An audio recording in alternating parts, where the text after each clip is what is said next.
जय हिंद दोस्तों, नमस्कार। डेली रीड बुक में आप सभी का स्वागत है। मुझे उम्मीद है कि आपकी तैयारी अच्छी से चल रही होगी और आप अच्छी तरह से प्रिपरेशन कर रहे होंगे। आज हम लोग इस वीडियो में 6 अप्रैल 2021 का पेपर देखेंगे और यह पेपर सेकेंड शिफ्ट का है और यह NTPC CBT 1 का पेपर है। और इस वीडियो में हम अभी जनरल अवेयरनेस के प्रश्नों को देखेंगे। पहले जनरल अवेयरनेस के प्रश्नों को कंप्लीट कर लेते हैं सभी सेटों को, उसके बाद मैथ या रीजनिंग के प्रश्नों को देखेंगे।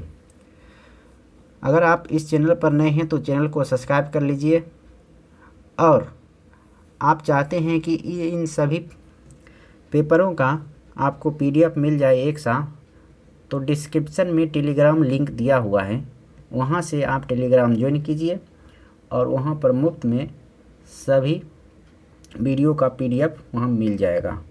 तो चलिए आज स्टार्ट करते हैं।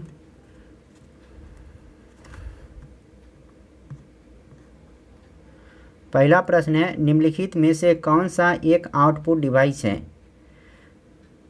तो ऑप्शन है प्रिंटर, माउस, MICR यानी मैग्नेटिक इन कैरेक्टर रिकग्निशन, OCR यानी ऑप्टिकल कैरेक्टर रीडर।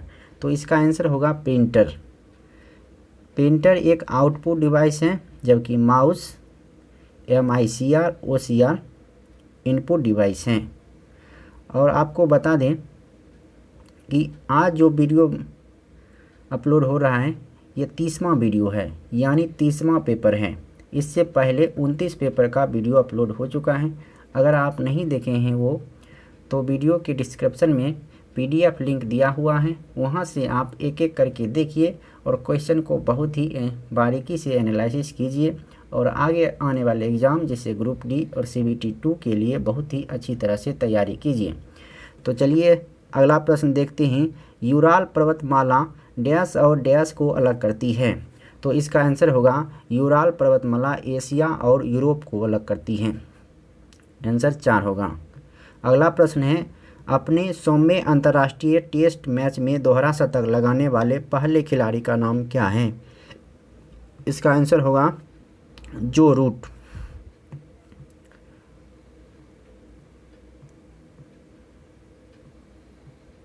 अगला प्रश्न है, भारतीय संविधान की किस धारा के अंतर्गत राज्यों के अंतर्राष्ट्रीय शांति एवं सुरक्षा संबंधी दायित्व का उल्लेख किया गया है?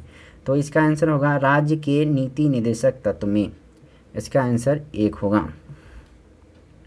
अगला प्रश्न है, बुद्ध चरितम नामक महाकाव्य किसने लिखा? तो इसकी अश्व घोष ने। बुद्ध चरित्र नामक महाकाव्य को अश्व घोष ने लिखा था।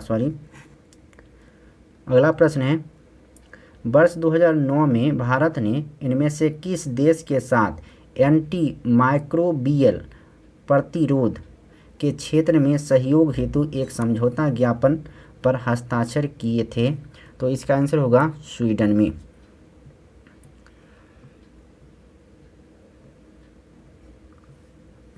अगला प्रश्न है, मार्च 2019 में अहमदाबाद मेट्रो रेल सेवा के पहले चरण का उद्घाटन करते समय प्रधानमंत्री श्री नरेंद्र मोदी द्वारा लॉन्च की गई स्वचालित किराया संग्रह गेटिंग प्रणाली का नाम क्या है? तो इसका आंसर होगा स्वागत। अगला प्रश्न है, डैश को किसी अन्य को अंतरित नहीं किया जा सकता है और ये उस व्यक्ति को की आय और लाभों पर अधिरोपित किए जाते हैं जो इनका भुगतान करता है। तो इसका आंसर होगा प्रत्यक्ष करो। एक बार फिर से पढ़ देते हैं, डैश को किसी अन्य को अंतरित नहीं किया जा सकता है और ये उस व्यक्ति की आय और लाभों पर अधिरोपित किए जाते हैं जो इनका भुगतान करता है। तो इसका आंसर होगा प्रत्यक्ष करो। इनमें से किसे भारतीय योजना का वास्तुकार कहा जाता है? तो इसका आंसर होगा PC महालनोबिस। और PC महालनोबिस के जन्म दिवस पर ही सांख्यिकी दिवस मनाया जाता है। अगला प्रश्न है,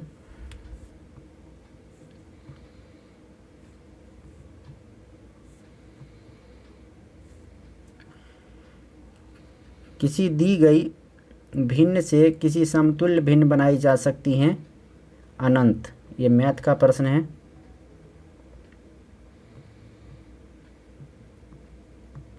अगला प्रश्न है, इनमें से किस रोग से पीड़ित रोगी नेत्रदान कर सकते हैं? तो इसका आंसर होगा मधुमेह।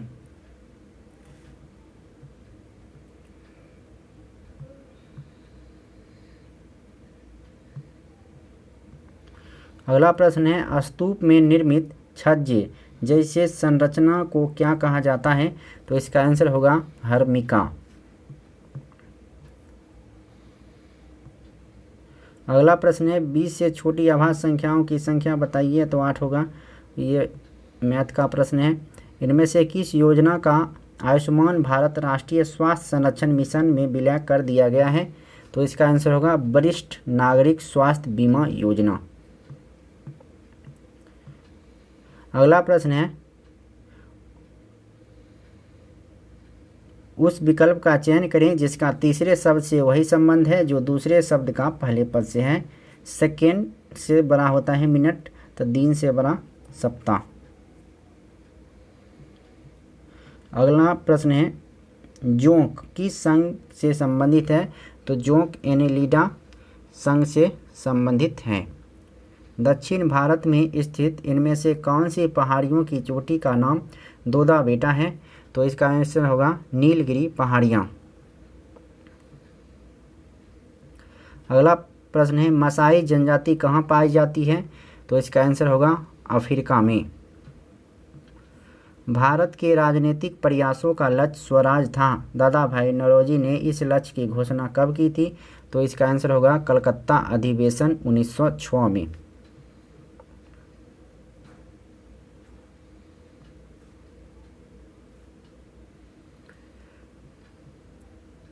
अगला प्रश्न है, इनमें से कौन सी प्रणाली विकसित करने के लिए भारतीय अंतरिक्ष अनुसंधान संगठन यानी इसरो और फ्रांस स्पेस एजेंसी CNES ने मार्च 2019 में बेंगलुरु में एक अनुबंध हस्ताक्षरित किया है?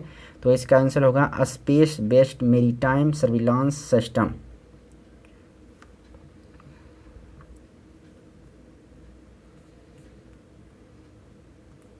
अगला प्रश्न है, इनमें से कौन सा कमरे के ताप पर द्रव अवस्था में मौजूद एकमात्र अधात्विक पदार्थ है?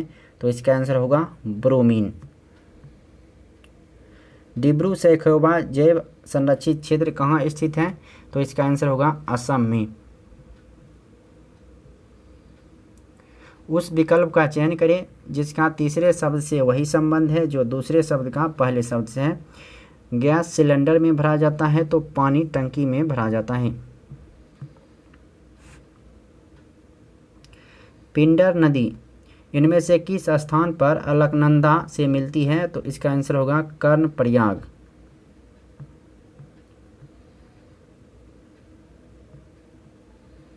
अगला प्रश्न है, चीनी के अल्कोहल में रूपांतरण की प्रक्रिया को क्या कहा जाता है?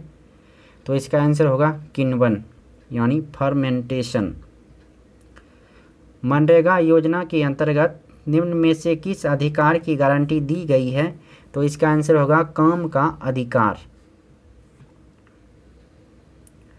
4 शब्द दिए गए हैं जिनमें से 3 किसी तरह से संगत हैं और एक असंगत है। तो असंगत का चयन करें। खाद, फास्फोरस, पोटेशियम, नाइट्रोजन। तो यानी फास्फोरस, पोटेशियम, नाइट्रोजन मिलकर खाद तैयार किया जाता है। ये खाद अलग हैं। ऑड मैन आउट का क्वेश्चन है, ये रीजनिंग का प्रश्न है। संयुक्त राष्ट्र यानी यूनाइटेड नेशन के वर्तमान महासचिव इनमें से किस देश से संबंधित हैं? तो इसका आंसर होगा पुर्तगाल से और जिनका नाम है एंटोनियो गुटेरेस। निम्नलिखित में से कौन सा स्मारक दिल्ली में स्थित नहीं है? तो इसका आंसर होगा पंचमहल।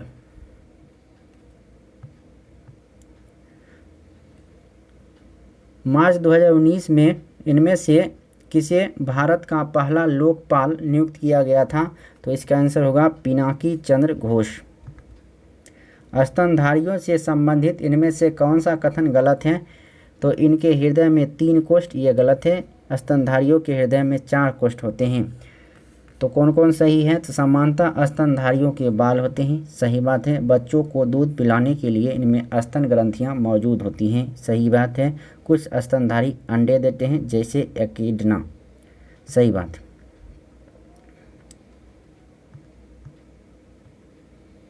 मीराबाई कहाँ की राजपूत राजकुमारी थी? तो इसका आंसर होगा मेरता की। अगला प्रश्न है सत्यशोधक समाज की स्थापना किसने की थी? तो इसका आंसर होगा ज्योतिबा फूले ने।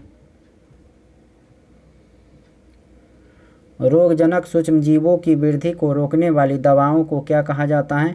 तो इसका आंसर होगा एंटीबायोटिक्स। राष्ट्रीय विकास परिषद यानी एनडीसी का अध्यक्ष कौन होता है? तो इसका आंसर होगा भारत का प्रधानमंत्री। विश्व भर में मानवाधिकार दिवस प्रतिवर्ष किस तिथि को मनाया जाता है? तो इसका आंसर होगा 10 दिसंबर को। अगला प्रश्न है क्षेत्रीय ग्रामीण बैंकों की स्थापना इनमें से किस वर्ष की गई थी? तो इसका आंसर होगा 1975 ईस्वी में। इनमें से किसकी मृत्यु चौगान खेलने के दौरान हुई थी? तो इसका आंसर होगा कुतुबुद्दीन ऐबक की।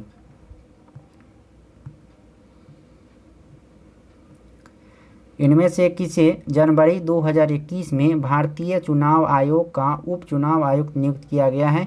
तो इसका आंसर होगा Umesh Sinha. National centre for super computing application द्वारा विकसित पहला वेब ब्राउज़र कौन सा था? तो इसका आंसर होगा मोज़ेक। संयुक्त राष्ट्र के चौथे महासचिव कट वर्ल्डहैम किस देश के भूतपूर्व राष्ट्रपति हैं? तो इसका आंसर होगा ऑस्ट्रिया के।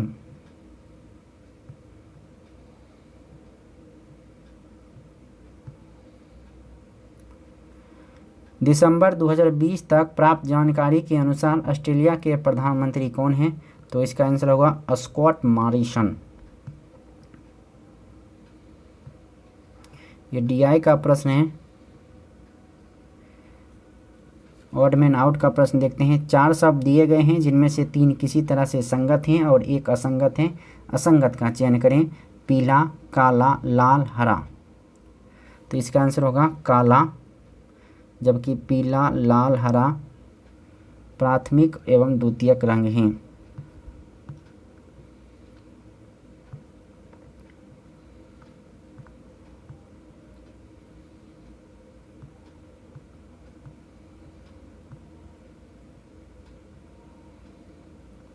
उस विकल्प का चयन करें जिसका तीसरे शब्द से वही संबंध है जो दूसरे शब्द का पहले शब्द से है। एनोलॉजी टेस्ट का प्रश्न है। तो सोना खान से निकाला जाता है, तो पेट्रोलियम कुआं से।